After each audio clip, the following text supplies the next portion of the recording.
Assalamualaikum warahmatullahi wabarakatuh. Apa kabar semuanya? Semoga selalu dalam keadaan sehat ya. Nah, kali ini kita akan membahas menceritakan kembali isi cerita fantasi yang dibaca dan didengar yang terdapat pada KD 4.3, yaitu menceritakan kembali isi cerita fantasi yang dibaca dan didengar. Untuk indikator pencapaian kompetensinya yaitu menentukan tokoh, latar, dan urutan peristiwa. Selanjutnya, menceritakan kembali isi cerita fantasi. Jangan lupa subscribe, like, komen, dan tekan tombol loncengnya.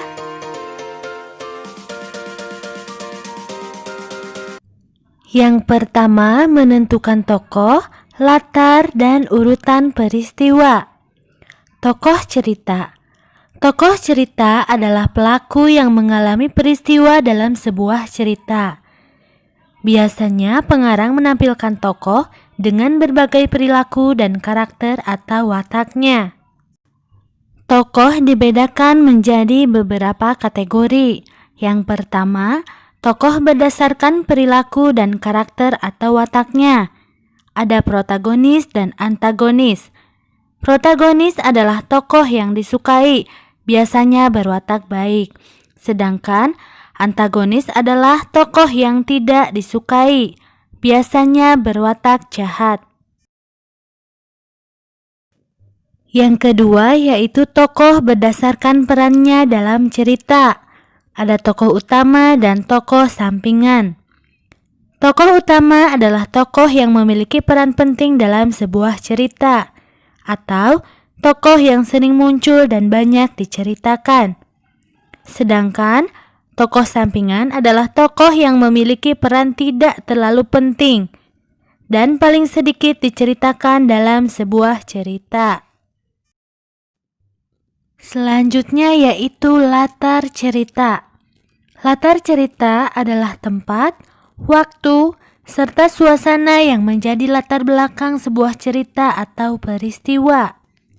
Dalam latar cerita biasanya menggambarkan tempat kejadian itu di mana, waktu terjadinya kapan, dan seperti apa suasana dalam cerita tersebut. Dan yang terakhir yaitu urutan peristiwa. Peristiwa dalam sebuah cerita biasanya disajikan dari awal sampai akhir cerita secara berurutan.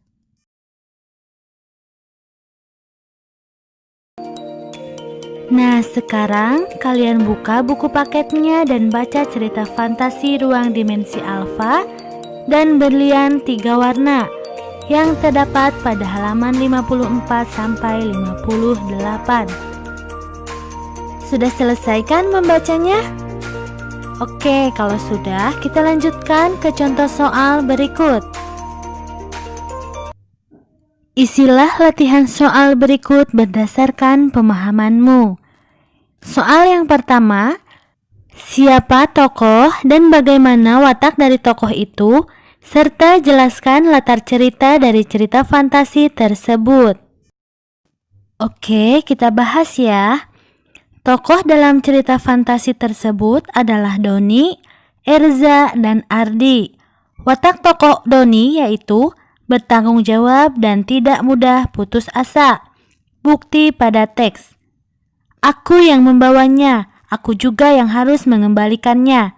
Orang tuaku tak pernah mengajarkanku untuk melarikan diri, sesulit apapun masalah yang ku hadapi. Watak tokoh Erza yaitu pemarah dan perhatian. Bukti pemarah. Kau harus membawanya kembali. Erza berteriak kalang kabut. Bukti perhatian. Kulihat Erza membawa air minum untukku. Watak tokoh Ardi yaitu pemaaf dan peduli. Gak apa-apa, asalkan dirimu bisa selamat. Ardi memelukku dengan erat. Latar cerita dari cerita fantasi tersebut adalah latar tempat, laboratorium. Latar waktu, 500 tahun sebelum Masehi. Latar suasana menegangkan.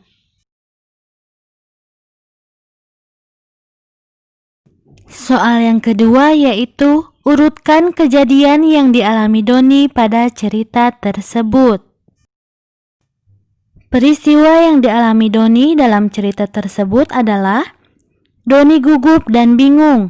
Manusia purba dengan wajah setengah kera dari dimensi alfa mengikutinya. Kemudian, Doni memutuskan untuk mengembalikan manusia purba itu ke habitatnya. Jika tidak, manusia purba itu akan mati dalam waktu 12 jam. Setelah itu, Doni mengutak-atik komputer Luminanya dengan cepat. Doni mengklik tombol run pada layar monitor Lumina dan muncul gelombang biru mirip aurora memenuhi ruangan. Pagar asteroid pun terbuka lebar, memberikan ruang cukup untuk dilewati Doni bersama manusia purba itu. Hampir 8 jam manusia purba memegang tangan Doni. Doni menjabat erat manusia purba itu dan lari menuju lorong dimensi alfa. Tiba-tiba, Doni mendengar teriakan keras dan goncangan hebat. Doni pun terlempar kembali ke laboratorium dan gelombang dimensi alfa semakin mengecil. Semua alat di laboratorium pecah berantakan, kecuali laptop Luminanya yang masih menyala. Kemudian, Doni dikelilingi oleh sahabatnya yang bahagia bahwa ia telah kembali.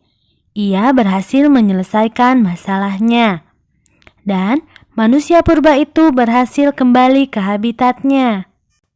Doni pun dapat melihat dengan jelas di layar laptopnya bahwa manusia purba itu tersenyum sambil melambaikan tangannya.